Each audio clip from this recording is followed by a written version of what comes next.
বন্ধুরা, তোমরা এখন যে গাছটি দেখতে পারছো, এই যে এটা হলো শ্বেত হুরহুরে অথবা ফিউম গাছ। এটা হাওরের সৌন্দর্য বর্ধনের জন্য অনেক ভালো কাজ করে।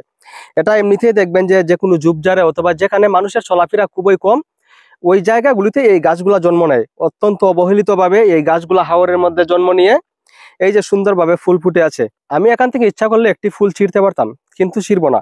কারণ যেহেতু ওরা প্রকৃতির সৌন্দর্য বাড়িয়ে দেওয়ার জন্য অনেক ভালো কাজ করে, তাই আমি এখান থেকে ফুল ছিঁড়বো না। তবে এই গাছটি আমার জানা মতে তেমন কোনো উপকারে আসে না। আমরা ছোটবেলায় শুনতাম, যেমন এই গাছের ফুল চোখের কাছে নিলে অথবা গাছের পাতা যদি চোখের কাছে যায় তাহলে এখান থেকে চোখ উঠা রোগ হয়। তো এটা আমার সঠিক জানা নেই, এটা যারা ভালো করে জানেন তারাই বুঝতে পারবেন। তো আমরা কেউ ফুল না ছিঁড়ি, এটা অত্যন্ত সুন্দর। আপনারা ইচ্ছা করলে বাড়ির আশেপাশে এরকম দুই একটি গাছ লাগিয়ে রাখতে পারেন।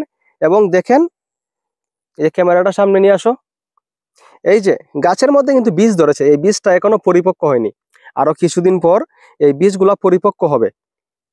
পরিপক্ক হওয়ার পর এর ভিতর থেকে এই যে এভাবে বীজ বের করে দিলেই অনেকগুলা বীজ, একটার মধ্যেই না, অনেকগুলা বীজ। তো এইভাবে বীজগুলো ফেলে দিলেই এখান থেকে বংশ বিস্তার হবে, এরা প্রকৃতির সৌন্দর্যটা আরো বাড়িয়ে দিবে।